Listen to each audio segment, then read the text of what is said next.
الله الذي خلق هذا الكون كله، لا تظن أنه عاجز أن يدبر حياتك، لا والله. خليل الله إبراهيم لما كان يلقى في النار وهو في طريقه إلى النار يأتي إليه جبريل فيقول: ماذا تريد؟ جبريل أعظم الملائكة، فيقول: أما منك فلا، ما أبغى منك شيء، أنا أريد من الله. فما خذله الله عز وجل، وأصبحت النار بردا وسلاما على إبراهيم. هاجر لم تحفر زمزم، ما حفرتها لتنقذ ابنها، بل فجرها الله تحت قدمي ابنها بقدرته. وأم موسى تراها ما أنقذت رضيعها، الله الذي ألقى عليه محبة منه ليحميه. ويوسف ما نجا إلا لما أصابه الله برحمة منه. وأيوب ما شفته الأدوية، إنما ضربة برجله فتفجر الدواء بين قدميه. فيا من شككت بربك وبعدله ارتاح ارتاح، الله خلقك وسواك وعدلك في أي صورة ما شاء ركبك، وهو الذي ستعود إليه. لا يمكن أبدا أن يكون كل هذا الإبداع الذي تراه في الكون عبث، أبدا لا يمكن. لو كان عبث لما مات أحد، لكنها مرحلة ستمرها في رحلة روحك الخالدة، وهي مرحلة الدنيا، فأحسن العمل بها.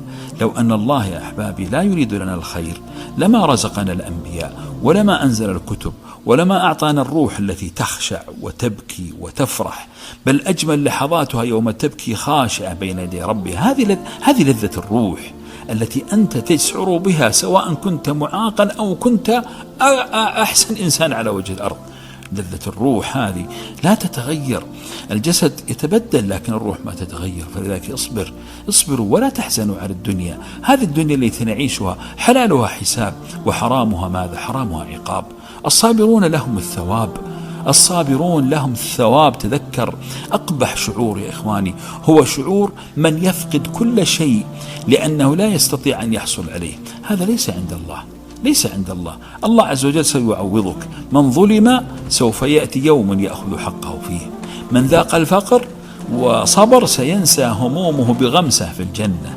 من عاش مع المرض والبلاء فله أجور الصابرين، وإنما يوفى الصابرون أجرهم بغير حساب.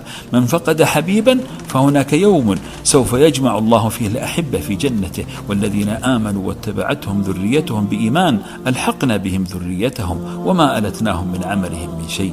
عندما تؤمن بذلك سوف ترتاح، ولا بد أن تؤمن، لأن من أتقن صنعك وصنع هذا الكون لا يمكن أبدا ألا يتقن حياتك، خاصة بعد مماتك. كل النعيم الذي تراه في الدنيا تراه نعيم جسد، النعيم الحقيقي هو نعيم الروح. لا يمكن أبدا أن تسعد روح بعيدة عن مالكها، لا يمكن أن تسعد روح تشك في خالقها، لا يمكن أن تسعد روح غاضبة على تدبير ربها. ستسعد الروح الراضية. ادخلي